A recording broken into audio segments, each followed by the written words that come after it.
So when you watch as many shows and movies as I do, you're bound to come across some that are just absolute turds. Now there are gems in there too, but occasionally there's just the ones that you just shake your head at and you go, "Oh my goodness, I can't believe I spent the time to watch that." Well, I sat down with my friend Ruben from the Ruby Tuesday, and we went over the worst movies we've watched so far in 2021. Now, our list actually is kind of long, which is surprising, but not also surprising based on the number of shows that we do watch. Now, as we go over these, you might disagree on some of them, and that's totally great. We want to know in the comments, what do you like? Did we list something that's in our worst category that you think shouldn't be there? Because even Ruben and I disagree on some of the movies. So here we go. Here is our worst things we've watched this year so far for 2021. Hi, my name is Ruben. I'm here with Chris from Movies and Munchies. And today we're going to be talking about, well, some of them, our worst movies of 2021 so far. We're in July. We're heading towards the first week of August. So it's a good time to kind of talk about those films that just made you want to cry. So let's go. Should I start with the first one? Yeah, let's start with yours. Yeah. And I think this is going to be a great list because some of the ones that you have on your list, I really enjoyed. So I think this is going to be a good discussion. Yeah. So go. Let's take a look at your first one. Okay. So The Hitman's Wife, Bodyguard. That's the sequel to the first one, obviously. Salma Hayek, I thought was great in it. I thought she was crazy. I enjoyed her. I think I enjoyed the characters more than I enjoyed the film. I think that was the issue. There was a lot of weird soft focus. There's the same technique that they had in the first film. I think the director is Patrick Hughes. He also directed Expendables 3. So you're like, okay. There you go. I just didn't laugh. Like, I know there were funny dialogue moments and it's a comedy action film. And the story for me just felt like, what is the story? Like, where is the story? Where am I meant to be invested in these characters? Because I really felt like by the time you hit the end of the first film, you felt like they were best friends. You had the hitman and the assassin. You thought they were together. And here they start off in such a weird tempo. It's like, no, I hate him. It's like, I understand for a comedic purpose. They're like, oh, no, I hate him. Don't call anyone by him. And then they eventually get together and you have this really tongue-in-cheek heavy swear words. Salma Hayek swearing is funny, which I thought worked well. But by the time I got to the end of the film, I think it was like 5 minutes afterwards, I was like, what was that film about? And to quote Jeremy Jans, he's like, I'm going to forget this movie in T-1 day. And yeah, that was it. I can agree with you there totally, because I think the story was super generic. The villain was just, it was rote. There was nothing special. Even though Antonio Banderas, I liked him in it. And, I liked, like, Salma Hayek at the beginning, she annoyed me, really did. It took me a few beats to click with her and to be like, okay, I can deal with you. And for me, I think I liked the humor when it was 2 out of the 3. You take 2 of those, whoever they were, and I think their humor clicked better than when all 3 of them got there, because it was almost like there was too much and nobody knew who to take the lead on the joke or the timing or anything. I think they all have such great comedic timing, especially Ryan Reynolds and Samuel L. Jackson are notorious for doing ad-lib lines. You get both of them on screen together. It's fine when they click, but adding that third one, you were like, what do we do? We need to contain them. Definitely. Yeah. Now I didn't put it on my worst list, but I do agree with you that it is a forgettable film, that I would much rather watch the first one over and over and over again than the second one. It was almost like money grab, or we had such good, maybe word of mouth success after the first one. Yeah. That let's do this. And it just, Honestly, Ryan Reynolds sells a lot now as well. So you put his name on it and people go like, yeah, I want to see that because he's funny. He's Deadpool. You want to see that. Deadpool promoting Free Guy is one of the funniest things I've ever seen. That was so good. Yeah. I mean, and Korg, who is great. Yes. Yeah. Okay. So when it's revealed that we're going to meet Ryan Reynolds' dad in this, who did you think? Like I whispered to my son who was sitting next to me as we're watching this, I'm like, okay, it better be X. Who did you think the dad was going to be? I think I thought it was going to be someone like Pierce Brosnan or Mel Gibson. Um, Oh, yeah, because I was looking for the more gruff, worldly guy. I think who would be really funny to have with us. Who did you think it was going to be? Hugh Jackman. Oh yeah, okay. Again, See, that I would have thought, been amazing. see, I They think so should have done that. right? It would have been just this Oh, comedic coup right there to uh, even if it's just for a little bit. Now, I ended yeah, up really liking Morgan Freeman. I think he did a phenomenal job, but it was like, dang it, yeah, you had this yeah. opportunity, and yeah, well, Oh my gosh, that is a missed opportunity. That would have been brilliant. It's probably too expensive to get in his time, But he probably, yeah, might have done it because they're such good friends. They have their frenemy yeah. moment. Yeah, they might have done it. So, what is your first one? It's The Devil Below. Now, this had, I guess, some kind of VOD release or something, but the first time I saw it was when it hit Netflix, at least in the US, just like a Yeah. month or two ago. And it's this kind of like a movie about like The Descent, where you have this group of people who have to go underground, and here they're just explorers, or they're trying to, I don't even remember what it is. I mean, that's how forgettable this movie is. The best part about it is Will Patton, and he's barely in it. Oh, And it just like the characters are completely ill-defined. Their motives or their actions are terrible. The lighting, while could be really effective at sometimes because you have this dark and you can use the darkness and some of the shadow to your advantage, because supposedly there's this underground like this coal mine that's just been burning, and so you can have you have some fire, some light happening. And the problem is that everything is so dark that you don't get to see any detail and you don't get to see anything. So even if something moves behind the characters, you barely see it, and it's not enough to really engage you or to go, ooh, what was that? mm. Yeah, that's one that we didn't get here on the UK Netflix. So I missed out on that one.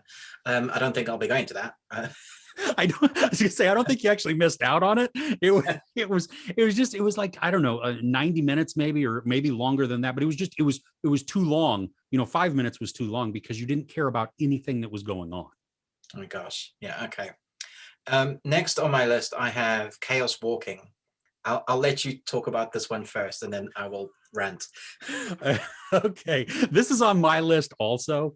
Or is it? Um, yeah, and I think it's missed opportunity. I mean, we have Tom Holland. okay, Tom Holland. Tom Holland, yes, Sorry, Tom okay, Holland and everybody. yes, and Mads Mikkelsen, and you Yeah. just have so on this planet where men's thoughts are projected out audibly, and like this aura is given off. And when Daisy Ridley, she crash lands on this planet, and some of the moments actually made me laugh out loud. I thought they were great. I thought the as Tom Holland, as he's like, no, shut up, don't stop, and she gets to hear all of these things like, oh, you're so pretty. Wait, no, don't say that. It's freaking her out. And I think that interaction is really good. And I thought that had some moments there. Just But as the movie went along, it just became uninteresting, and I began to click less and less with it. And it was another one of those that I just okay, I've seen it. There was a lot of potential here that I saw and that I wanted to see more of. And because the world itself was beautiful too, the world, and just it's a creative thought to be able to have this idea. And So it comes from a trilogy of books. And the first one's called A Knife of Never Letting Go. And I highly recommend reading the books. They're incredible. And if you're a fan of the books, you're literally every single moment in this film, you're just going to hate more and more and more and more. There are moments in this film where it just feels like they spat at the book because they just take away really core premises. Like some of the animals, they're meant to be intelligent, so much so that you get to hear conversations of what they talk about, like how they think. So it's not like full like dialogue conversations, but it's really like a dog is always hungry, and it's always like poo, dog, hungry, Wolf, it's like, and or he's calling his master's name, and it's like, as you can imagine what your dog would say to you. It's those sort of things that they really took out, and they didn't lean nearly heavy enough into the type of power they had with their thinking, because a lot of the shaping of worlds, the stuff they could do with them, some of them that had more control over their mind powers were able to do amazing things and really completely change what a person can see. And so there's so much going on in the world that they took out. The ending doesn't exist in the book. Like, they just made it up completely. It's a totally different ending. The characters do totally different things. And so you get about 3/4 of the way, you're kind of going, ugh, I guess they kind of had to do their own thing. And then you're like, what on earth is this nonsense? You're like, they've taken a bit from the second book and kind of made it the end of the book, but no. And it's not to say that Tom Holland and Daisy Ridley weren't great, and Matt Mikkelsen, they had real presence. But the characters that if you've read the book, you'd be like, oh my gosh, this is just really hurtful. The same sort of feeling for people who read Ready Player One. And loved the books, and then they went to the film and went, okay, this is really creative, but definitely very different to what is in the film. So Ready Player One I enjoyed, and I know everybody that watched it that hadn't read the book was like, this is mind-blowing, nothing like this has been done before. And then those that have read the book are like, yes, but Yeah, I feel the exact same way. Yeah, I was like, okay, going in with expectations, it's going to be different. Like, I loved the book. The book was phenomenal, and to have, you just, but I didn't read The Knife of Never Letting Go or any of the trilogies. So this was like, it's interesting to hear you say how much is different. It's so different. Yeah. Yeah. So that was how I thought about it. Should we move? Yeah. Yeah. Let's see. Thunder Force. Let's talk about Thunder Force. Where do we start with this one? I loved Jason Bateman. Okay, that's worth watching alone, just for Jason Bateman. He just watch that scene. Yeah, exactly. He was great in it. The rest of it was just, I mean, I laughed at moments, but so much of it just kept going. I think also too that they showed so much in the trailer that there was nothing left once we got there, that it was like, I remember watching the trailer, laughing, thinking, oh, that could actually be good. And then watching the film and going, where's the stuff? Where is it? I think I still laughed at the bit where they get into the really expensive car, but it's so low to the ground and they're so large. Well, they have larger body types like me. And I thought that was funny because I thought that was realistic. Like, things you don't think superheroes would have to deal with. You put them in that. They should have done more of that. I think that would have worked. More, because they're great. Like, as an comedic timing, Octavia Spencer has it. She's also a fantastic actress. She's won a few awards. The same goes for her counterpart. She's done a few films that have not done so well. Midsummer Murders or something. What was that one with the puppets? That was just. Oh, I didn't see that one. I avoided that one. Don't do that. But she was in one. Melissa McCarthy was in one. As a writer, and her turn was phenomenal.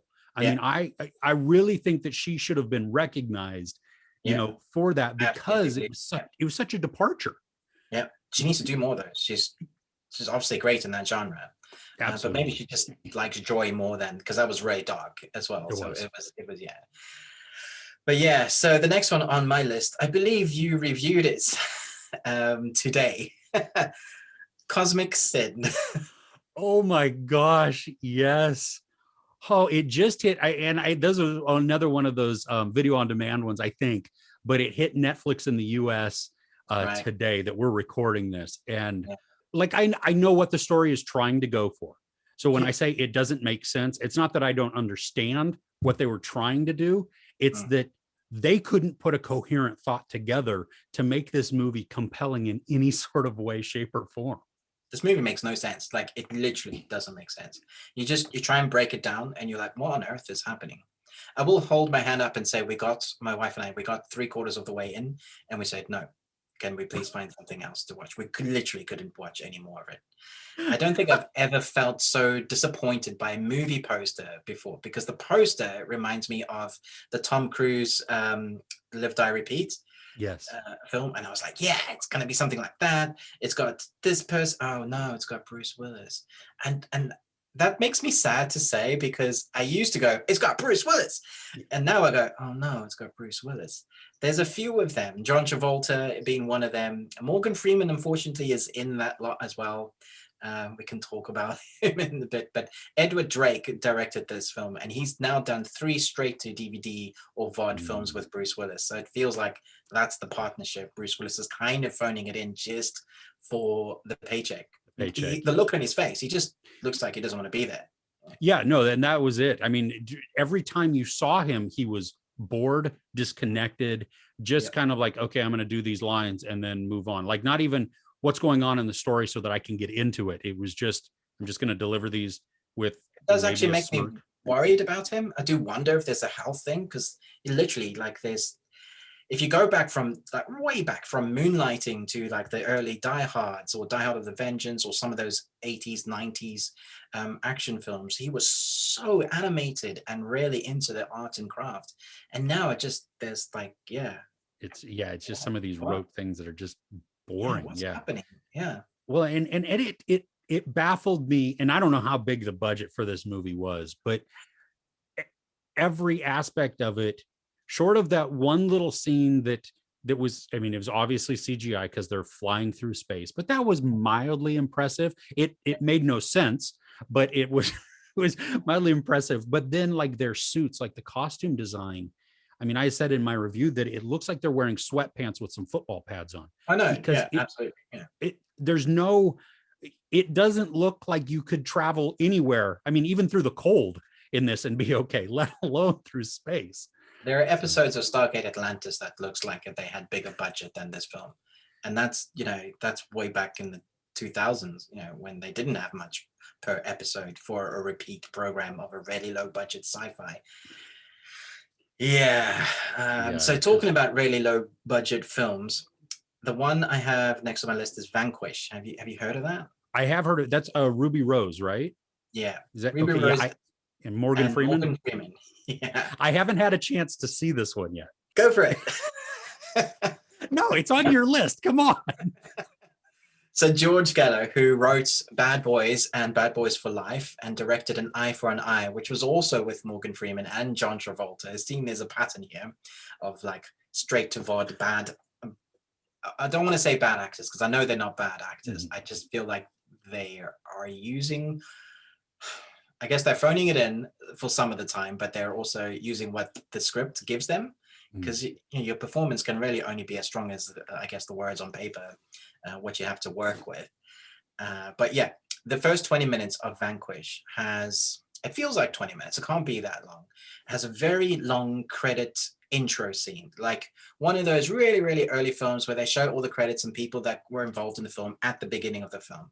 So you go through, it's probably 6 to 7 minutes of just credits and hyped up 90s music with and this person's, but you're not seeing anything. And then maybe they'll flash to a weird kind of cutaway and then back to the credits. And this goes on for a really long time. So by the time you get into the film, you're like, what on earth is this nonsense? Like, they should pick up kind of like what the MCU are doing now. They have like immediate moment of the film of something cataclysmic that will happen. Then they bring up their credits and title of the film, and then they go back into it. And so you've hooked. This one unhooks you. It's like the worst right from the beginning. Yeah, right from the beginning. So that's just how it starts, and it's just downhill from there, which is sad because Morgan Freeman is brilliant. Ruby Rose, as a fighter, she's fantastic. You see her in John Wick, I think it was John Wick 2. She was incredible. Yeah. And a few other martial art films. I'm not so sure on Batwoman because I've seen a couple of episodes, and that series just makes me cry and makes me sad inside. But yeah, this film is definitely on that list. One to avoid. See, I'm not going to watch it. I maybe I might watch the opening sequence to watch the title sequence. That's just, that sounds bad. What's next on your list? Okay, this one was a Netflix original called Sky Higher, Hasta al Cielo. And it is it takes one of the actors from Money Heist, and Okay. I saw him and I'm like, ooh, okay, this might be cool, you know. And it's a boring story. It goes nowhere. You have it's kind of a gangster-ish feel with some younger guys, and then you know a female, not really counterpart, but I mean just a love interest, and this guy who's trying to he's a bad guy, but he's trying to do some of the right things, and he gets a relationship with a girl that probably shouldn't because the father doesn't approve, and all kinds of stuff. And it I love the sigh. yeah, well, that's really what it was. Like, I was watching, and it just, at each minute that passed by, I was just more and more let down, and just like, what in the world am I watching? I mean, there are a couple of exciting moments. Like, I can't say that it is bad from start to finish, because it's not. I mean, there are some, it does have moments in there, and some of the characters, like, I began to like somewhat, but I couldn't become overall invested in them, Mm. either from their decisions or just maybe the lack of development. And so as it goes along, it, it they then make a decision which was shocking towards the end. I from a So story that caught you. perspective, Okay. huh? So that caught you by It did, story. yeah. And I'm not sure I liked it. Actually, I know I didn't like that, because it was against what I was hoping for within the Right. story, but it made sense.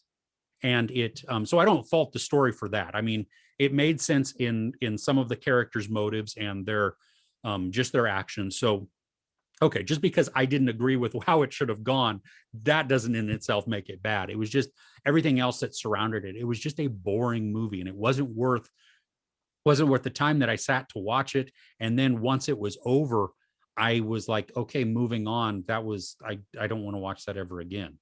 Huh. Wow. Yeah, I don't think I'll watch that. I think I'll give it a miss. Next one on my list is going to upset a few people. So when I watched it the first time, I enjoyed it, but every time I think about the film afterwards, I'm like, this film is so badly written and it's got so many plot holes. And then I think about how it's filmed, and I'm like, Army of the Dead. So I know the Snyder fans are gonna hate anybody saying anything about badly about the Snyderverse, but there is a camera lens that he uses that was only used in Japan in the 1960s and 70s. It's a Canon 50 millimeter. It's got an f-stop of 0.95, and it was nicknamed the Dream Lens. So if you're watching this film, if you remember, there's a lot of sequences that are dreamlike. Mhm. And that's why it looks like that. And so I remember thinking to myself, I couldn't figure out, there were some scenes that I thought were flashbacks because of how shallow or how dreamlike it was. And then eventually you're like, oh no, okay, this is all happening now, but it's so shallow or dreamlike focus. But you have these incredibly lavish scenes that is filmed. You want to see what's happening in the background, but you can't because it's all like, this is a dream movie. And he does this. Like, what was the reason for filming Batman in the square ratio? It didn't really add anything. And he knew he was filming, his film was going to be released on IMAX. So you get to IMAX and you're watching it. So I'm just digressing, using it as an example that he loves to be creative, which is fantastic. And you should totally be, that's art. But I don't think they always work. And so the more I think about the creativity of it, the more it irritates me, because there were so many character flaws and things that characters did that I'm like, why didn't they rescue that person? That person was standing right in front of them. The way it was filmed, like literally could have just pulled them forward and they would have been fine. Why did everybody not know that this person was going to betray them? You said it right at the beginning of the film. Why couldn't we see the movie that was shown in the credits at the beginning of the movie? Because that looks so great. Like the slow-mo sequence that they were introducing. I was like, that looks like a film I want to see. Yes. Yeah, that's my Yeah. rant. Well, and I can agree with a lot of those points too, because the shallow depth of focus really bothered me. Like, I don't mind it as an effect, but when it was used so much as the primary shooting format, it became, I don't know, when things move in and out of frame, and that it just, everything went blurry. Yeah. And like, what can be cool for a moment, you know, but when it's overused like that, that bothered me. Didn't even talk about the slow-mo yet. Oh yeah, once or twice, I'm okay with that. A little bit, maybe. I mean, I'm beginning to get more and more upset with the amount of slow-mo that is being used. And I think as cameras get higher and higher frame rates, like, let's do it all the time. Yeah, exactly. Exactly. You know, because it doesn't look jittery when they slow it down. Now the character actions at the end, that really did piss me off. I mean, the first time I saw it, and then I watched it again with my wife, and the girl, his daughter, kills everybody. Really, she's absolutely responsible. What a ridiculous notion. The whole story centers on her. It's so frustrating. Yeah, she shouldn't have gone, but she has a noble motive for going. Okay, I can get behind this. She wants to rescue these mothers that have been trapped inside Vegas. Cool. Totally get behind that. That's great. You know that at some point that's gonna cause some conflict. It's gonna put a little bit of danger in there. Okay.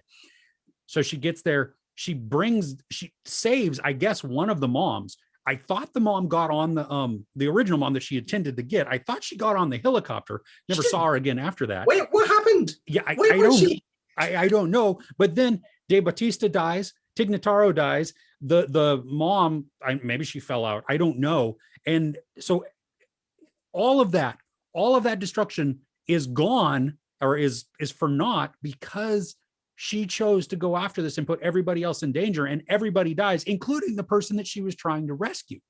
Yeah. That part of it is the point of the film. Exactly. That part of it right there. That was like, okay, I don't like that part of the story at all. Now, one thing though, I've got to give, massive credit, because I liked it. I had a lot of fun with it, especially the first time I saw it in the theater. I think that was my first time back in the theater since I didn't get lockdown. To see it at the cinema. Yeah. So that was fun for me. And it was, it was a popcorn flick. But once I found out, and I didn't know this going in, that Tig Notaro had actually been a replacement character, and she didn't film it. They didn't reshoot those scenes, that she shot on a green screen. And Zack Snyder, if I'm remembering correctly, he wasn't even in the same room with her doing it. Like, he was over like Zoom or something like that to give her direction. And, and then they took the time to rotoscope out the old actor, whoever that was, put her in. And she was brilliant. She was an awesome addition to the cast. And I'm so glad that she was in there, because it was so funny, just the snide and sarcastic line delivery. But I could not tell that was a replacement person who had not been. Yeah, very exactly. Well, incredible. And talking about the technology, that is something we could celebrate about the film. The world that Zack has created was really interesting, and that's what made me more upset, because I really wanted to know more about the world. So you see the incredible zombie horse. How cool was that thing? The guy sitting on the horse, I was like, dang. And then we get the zombie tiger. I was like, shut up, that's awesome. Those are the things I wanted to know more about the world. We had those various versions of the zombies, the sleepers, and when it rained, they all started waking up. And then the really intelligent ones that had a hierarchy. That's the story we want to know about. Yeah. We don't need the heist, really. It's them. That's cool. Yeah. Yes. Well, and I think maybe, because of the last scene, maybe they're opening it up they're apparently doing more. So yeah. And I don't know if you caught it. I didn't catch it the first time. My youngest son saw it right at the very beginning, as the military trucks are leaving. You see two glowing lights in the sky that go like that. If you're not looking for it, or you don't even pay attention to it, you miss it. And if what you does haven't that seen aliens, that what the infection is, what the zombie infection is, it's aliens. And that's why the glowing blue eyes, that maybe even some of the metallic underneath. Cool. Tell me more about that. Right. See, and that's where I'm hoping that if they do a sequel to this, because you have the guy who got on the plane, Omari Hardwick. And so I'm hoping that continues on, because that it can be a rich story, especially if they dive into that and maybe even get to trace it back to what happened or where it came from. But he's infected, right? He is infected, Yeah. yes. Yeah. Yeah. Okay. Rant over. What's next on your list? This is okay. So this is a French. It was based off of a web series, and it's called The Misadventures of Hedi and Cokeman. Okay. And it came out on Netflix. I decided to give it a try, and full disclosure, I didn't finish it because it was terrible. Now I gave it. I've heard from some French people who enjoyed the movie because they were fans of the web series. So I think Okay. if you have that context going in, then you might want to see it. For anybody who has not seen it, though, it is absolutely atrocious. It's one of these things where you're just thrust into two wildly annoying characters. One of them, Cokeman, he walks around with a fur coat and underwear. And there's not even boxers. I mean, they're tidy whities. And he goes to a wedding like that. He just walks around and nobody seems to bat an eye at this. I mean, police don't say anything. It's just, you kind of improperly exposed. You know what I mean? And it's just, it wasn't funny. It was, all of the jokes were way forced. Like they were just trying so hard to just make this funny, try and push it. It centers around drugs. And so you have some opportunity to do some really fun things with that, especially as either somebody is inebriated or intoxicated or just super blown out of their mind, or on their search for more, something like that. And they had little bits and pieces of this, but then it was, for me, it was terribly annoying. And it was going nowhere either. And so I was just like, okay, I'm like 3/4 of the way in. I got to go. I keep, I'm going to cut my losses right now. Wow. The next one on my list I have is called Fried Barry. Have you heard about Fried Barry? I haven't. Okay, so in 2017, there was a short film called Fried Barry, the same name, and that got quite popular. It's filmed on location in Cape Town, so my wife's previous homeland, and so we were wanted to have a look at that. It's basically about a drug-induced guy named Barry, who is a very abusive dude that goes from one bar to another on a massive bender until he gets adopted by aliens, or does he? We don't know. And so that's the premise. Now, for a 15-minute short movie, it works. But in 2020, we got, I think they made it, and then so now we have it this year. Shudder bought the rights to this, and it became a full feature. And we have the same director of the short, and we have the same actor. And the actor, he has such a weird-looking face. He's perfect for the role. It's just a crazy bender. But the thing is, the 15 minutes are dragged out into an hour and 45 minutes. And basically it's the same story, but all of these scenes are, so it's just an excessive amount of sex, violence, and none of it really goes anywhere because it's just like long scenes. You kind of get that he's just a douchebag, but you don't know really if he's being controlled by an alien presence or whatever. And by the time you get to the end, you kind of have to make up your mind about what actually happened. And it just pissed me off because I was like, for one thing, I don't think Cape Town is like that, damn it. So maybe I'm a bit biased because they make it out to look really nasty. I was like, yeah, maybe. I guess every city has a darker underbelly if you find it. Yeah. Filmmaking wise, it's a decent film and it looks great. And beautifully shot. The color palette they use for the vibrancy of the nastiness that you see on screen is there, but I just wasn't enjoying it. By the time I got to the end, I was like, yeah, I really hate that. Interestingly, all the critics really loved it. It was 80% on Rotten Tomatoes, but the audience gave it 50. So there's that divisive split again, which I found very interesting. Do you think it's maybe some of that pretentious, ooh, this is supposed to Absolutely. be art, and so we're going to say it's wonderful, even though everybody knows that it's crap? It's a horse, right? A horse? I think, yeah. So I said sometimes a horse is a horse. Oh yes, exactly. What's next on your list? So it is the space drama-ish called Voyagers, and the premise, you have this Earth is becoming unstable. It's not a good place to live anymore. So they find a distant planet that they're going to send all of these younger people who have been bred basically for this really long journey. And it's so far away that they're not even going to get there. It's going to be, I think, their grandchildren that reach this planet, and then they're going to repopulate. And once on the ship, you have they discover that they're being kind of controlled and subdued so that they can remain kind of just placid and compliant. And once they discover that, well, then some free will kicks in. People start to, well, we're not going to take that. And then it becomes what it really was at the very beginning. It's Lord of the Flies in space. And okay. Well, that sounds interesting. Well, and it should be, right? I mean, Lord of the Flies it's a classic for a reason. I mean, you have this struggle of what happens when you take away all the rules and people are left to decide for themselves how they're going to behave, and then you have that struggle for power and everything. All this takes place in there. It's not done well. It's the characters become fairly uninteresting, and there are moments that are fun.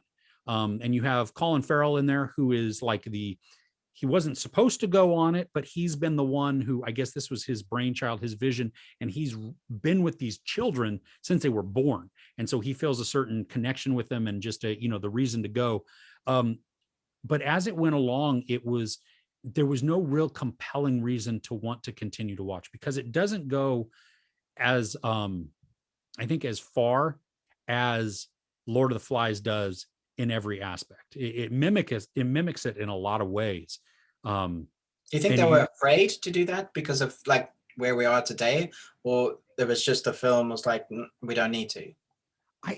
I don't know, because they weren't afraid to show some violence, and they did that. And because you actually have like the Biggie character and the Simon character who meet their ends in the same way in the book. I think it's just how it was finally all put together and all executed. It didn't click, at least for me. And that's why I said, like, it was, some people really, really enjoyed it. Right. And you had some great actors in there. And that's kind of the bummer too, is that I don't think that they all got to show what they could really do in this. And some of it could be argued too, that, they're being subdued by some of the things that they're ingesting. And so that is why they're just kind of boring to look at. And their line delivery is very just calm and monotone almost, but at some point that's not enough to engage me in the story. And that's what happened. Sorry, I was looking at my eye line because it's so confusing. Like, I'm looking at you on the screen, but my camera is like up there, so it looks like I'm not looking at you. Well, that's okay. My camera's here, my computer's here, so it's all good. Yeah, that sounds like, I'm disappointed with that, because I saw the write-up. I never got the screener. I did ask for one, so I was sad. And because I saw the cast and I was like, looks great. Great cast, great premise. Yeah, it's a pity that some of those don't never really pan out the way you want them to. Yeah. What's next on your list? Let's see. So Outside the Wire, another Netflix one, because you figure also most of these that I've got on my list were from Netflix, because for the most part of the year, at least in California, we were still under lockdown. No theaters were open and everything else. So Netflix stuff. Exactly. Yeah. And so Outside the Wire, good premise, I think. Again, kind of a futuristic sci-fi. Yes. So Anthony Mackie, I mean, it's revealed pretty early on that he is, he's not really human-ish. I mean, he's not fully human. And so he's impervious, but there's a social commentary to the movie that you can kind of get behind. It just didn't land well. I think it's kind of it's about war, it's about technology, and it didn't connect, and the twist wasn't really a twist. It just so as everything played out, like, you had all of these great individual pieces, but when put together, it was just like, it didn't work. I think I enjoyed it when I watched it originally, but when you get to the end, it doesn't pay off, which is the most disappointing thing about it, because it does hinge on that ending, and then you get there and you're like, oh, okay, great. I like the technology, all the sci-fi bits that they used. His suit was really cool, what it was made out of, basically AI walking around. And that was cool. And the way you get to see them use like the fight sequences that they had, I thought that was great. But they didn't really go anywhere with it, not really, because they kind of established what he is at the beginning. You can guess it. Like you said, there's no real reveal. Really, the story we want to know is what happens afterwards, as long as what happens to him doesn't happen. Yeah. Like if there was something more, or before, because they hint at this guy having done so much and he's got so much history. Yeah, that's disappointing. My last one before we do like honorable mentions or whatever is on your list, unfortunately, is Space Jam 2. It's made it there. So yesterday I released my spoiler review and I talked about the ending stuff, and I won't do any spoilers because obviously it's just come out at the time of recording this. But I have to say, this does feel like a shameful way for Warner Brothers to show everything that they own in a movie and put it on there. Really? And the thing is, it's not done well.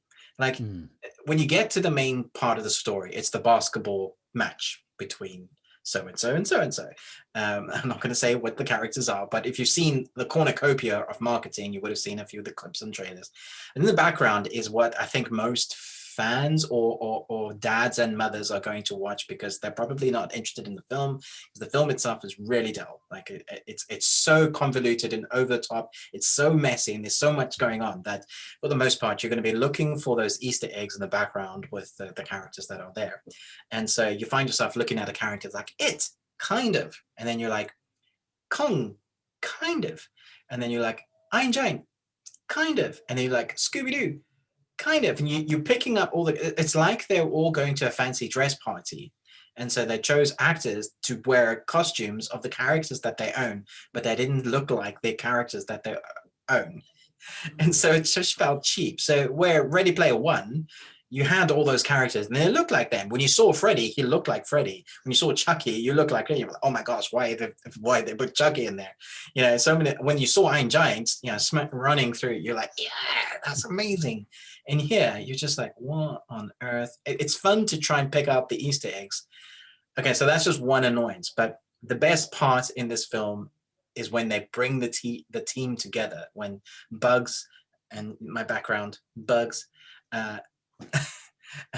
and his team, you see like a little montage and they bring their characters together and you get to visit all the worlds. So you see Westeros, you see Casablanca, you see the Matrix, and that's all fun, but that's the best bit. I actually fell asleep in this movie. Like there was a minute where I don't know what happened because I fell asleep. And this film holds that claim to no other film has ever done that for me. Even the worst films, that I've never fallen asleep. I know I'm getting old, but seriously, I was just like, how can a film with cartoon characters and a basketball game be, how can so much on screen be happening and still make you bored enough to fall asleep for a minute? That is my review. So a good film, yeah. Well, I haven't watched it yet, but wow, I really want to see it now. Yeah, you totally should. There is a Mad Max moment, which I would say is the best thing I've seen in a long time, and you will laugh your head off. Like it's fantastic, and Okay. almost worth watching the film just for that one scene. Just for that scene, okay. Right on. Well, I've got one more. Okay, and I'm not even sure if it had potential, but whatever. Liam Neeson, Lawrence Fishburne, The Ice Road. Oh, this is so funny. We differ in theories in this one. Like the premise, they have to deliver this drill or something to a collapsed heavy thing. Yeah. Exactly. Yeah. Via truck across the ice lake thing. This ice lake, in Canada, I think. And so it's on this ice road and they're driving these big rigs to rescue these miners who are trapped because of a cave-in. Now, I don't care about the miners because I know nothing about them. Because they're not giving us any history or background. Yeah, absolutely. Yeah, and there's some kind of weird, like they're butting heads. There's all kinds of conflict within the miners themselves, but we don't know what it is. Because we don't know anything about them. So it's almost like, well, there's this story over here. And then we have Liam Neeson and Lawrence Fishburne and another girl, all driving these trucks. And the premise could be kind of cool. I mean, you have, the heavy trucks on this road purely made of ice. Yeah. There's danger there. And there's a time limit. I mean, there's an urgency to what they're doing, not only because the miners could die, but also they can't just, I would assume, can't just hang out on the ice all the time because it could crack at any moment or whatever. And it's predictable. Again, like the miners, I didn't care about them. Even like the fight scenes that happen when Liam Neeson actually gets to get out and kick some butt, it was so boring. And it was almost, there was 1 or 2 points where like they threw some punches and then I'm going to stand here and wait for you to get back up so you can then come attack me. So then we can repeat, you know what I mean? And let's change a camera angle here. And I think the thing I liked most is how they portrayed Liam Neeson's brother, who was a war veteran, who had an interesting character. Yeah, he was like, he had, I think it's called dysphagia, where the words coming out of his mouth are not the words that he has in his brain. It's a misfiring. And so what comes out of his mouth is not necessarily coherent. I mean, they're words, but they don't make any sense. And so you kind of have to work through that, but he's a compassionate guy. He's smart. You can tell how Liam Neeson really cares about him. And I liked that aspect of the story because it provides some caring moments to it. It provides a little bit of, of heart to this. And so if one or either of them are in trouble, you're like, ooh, I like you. I don't want anything bad to happen to you.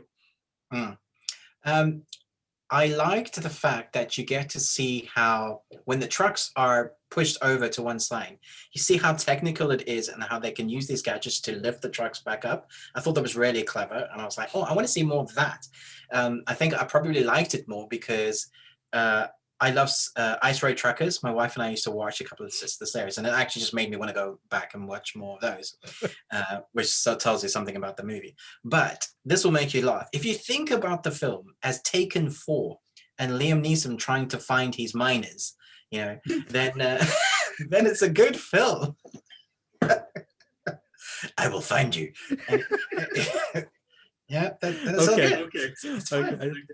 So I need to watch it from that perspective now. That's how absolutely. I'm going to. Yeah. He's retired, but he's still got the skills.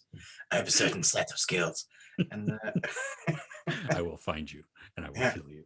Yeah. Oh, that's great. Okay. That's it for my list. Do you have like honorable mentions or anything? Honorable mentions. So one is Sasquatch. Have you seen it? I saw the first episode on a special screening at South by Southwest, and I was intrigued by it. Like it was enough to make me go, ooh, I kind of like where this is going. And because it's filmed and it takes place in Northern California, so it's only a couple hours away from where I live. So there was close. Yeah. So tell me about it. The story is excellent. Like it's really interesting, except it's not about a Sasquatch at all. At all. Like on my review, you just need to go down the comment section to see how pissed off people are, because people went in thinking, okay, there's this whole kind of lore behind a Sasquatch that people have seen, and it's mixed up with the cartel somewhat, and you're like, what? But no, it just goes heavily into the cartel stuff, and it's really like, it's interesting and just nasty, and you're like, I never want to go up to those deals there ever, if that's what goes on. And it was fairly recent as well. You're like, gosh, yeah, okay, that's nasty, scary, but has nothing to do with Sasquatch. And I was like, Bigfoot and the Hendersons, sign me up, man. And so it's just from a purely, they marketed it as if it's had something to do with the Sasquatch. It's on the poster. Yeah. And that's just naughty. That's they got people watching, and then people are just like, what on earth? So total clickbait then, right? Absolutely. 100%. Oh, that's too bad. And another TV series by Netflix. I think you might have something to say about this one. Dad, Stop Embarrassing Me. I didn't actually watch it. Yeah. Oh, okay. I watched the trailer for it, and I was like, you know what? I'm not sure I could sit through all of this, because no.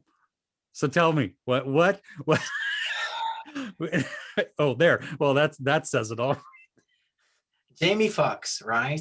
Like I was like, I'm gonna watch this. It's Jamie Foxx. How bad could it be? He was totally invested in. He was like, this is his project. He said it was going to be excellent. I trust the man. The man's got Oscars behind him. You know, this dude can act. A sitcom with him is going to be great. The thing is, it starts off with dad jokes because it says, "Dad, stop embarrassing me." They don't land at all ever. Like it's not funny. It's him trying to be cool with his daughters and it never comes off, like it never works.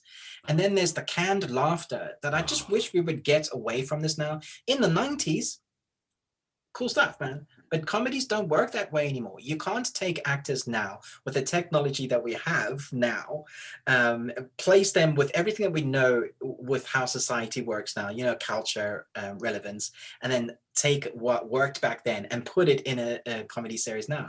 It just was so cringy. So every time there's a joke, there's a pause for canned laughter, and you're like, you're forcing me to laugh at something that I'm not finding funny, and I'm not laughing. So it came off as a double whammy. You're like, I'm not laughing, and you're making this canned laughter, trying to think that your joke is funny. Okay, so I'm not African American. Maybe that is what is towards the demographic, but if your comedy series isn't funny enough for me to watch, then you missed the mark somewhere. Because I used to grow up watching the Cosbys, laughing my head off, Fresh Prince of Bel-Air, you know, still not African American, but laughing my head off. I can go back and watch Fresh Prince now and laugh my head off. And you know, so I don't think it's a color thing. I don't think it's a culture thing. I just think it's bad. It's just not funny. Yeah, it's just yeah. There was no, haha, you got me, good one. Yeah. Well, I will add a series that I've only watched really part of because I couldn't watch the rest of it. It's I think it's called Mr. Iglesias. Gabriel Iglesias, fluffy stand-up comedian. I love his work. I think he is just so hilarious. I mean, we quote him often at home from a lot of his specials, and his show is so forced, and it uses that canned laughter also. You know, the premise is that he's this high school teacher with I think a history teacher or something, you know, and it's just every single moment is so forced. You're taking a funny man and making him unfunny. And it just, you know, you're putting him in situations where if you just let him do his thing, he would be so funny in it. And it just at every single turn, the writing is just This drives me up the wall about Netflix in particular, because they even did a crossover, didn't they? Where they took Mr. Iglesias, they took a couple of the other sitcoms that they have, and they did like this weird world, like a Superman crossover with the superheroes, you know, like you get the DC world. They did that with Netflix because they thought that their world was like everybody was watching, but it has really low numbers as far as I'm aware, because everybody talks about it in the, like really bad. So you take Mr. Iglesias, you have the Crew. There's a crew one with another comedian with Kevin James. Kevin James, yeah. There's that as well, and there's like a few others. The Wrestler. There's one with him. What is that? Big Show. The Big Show. Yeah, he has a TV series that's along the similar lines. They keep funding all of these. Maybe they don't cost that much, and so they can spew them out. But then they take really great series that sometimes get one season and then just cancel them, and people are like, what? Like, has a massive following already from one season. They're like, no, sorry. They're like, what are you doing to us? Exactly. Yeah. Yeah. So bad stuff. Maybe we'll have to do our best ones, because it's sad talking about the bad stuff. But it is funny too. I mean, you relive all the, that's the cringeworthy moments and just the wasted efforts. Oh, yeah. Oh man. So that's 2021 halfway. Who knows what else we will have by the end of it. Oh goodness, yeah, the worst movies we've watched so far. That's maybe we should revisit this at the end of the year and see what did we see in the last half that was just poo. Because I mean, I'm sure there's going to be a few. I have a feeling, but there are some really great ones, or at least theoretically some really great ones that I'm looking forward to coming out too. So any ones in particular that you're really excited about? The Green Knight, Suicide Squad, Dune. Yeah. Those three. There's Old. I'm seeing Old in the theater this this coming week. Yeah, Not like on Thursday night. I So got I'm a screener for it. no, I bought tickets for it. So Okay. I'm excited to go see that. I think M. Night Shyamalan is kind of checkered, Yeah. but for the most part, I like when he's doing his thing. He doesn't always land Hopefully those. the twist is actually a twist this time, because there's Yes. been a few where he's done the reveal and you're like, what the? Yeah, Happening? exactly. Yeah. The earth doesn't like me. Okay. Oh, that movie Mother pissed Nature me says off. no. Yes, that. Oh Yeah. gosh. Yeah, no. So that looks really good. Yeah.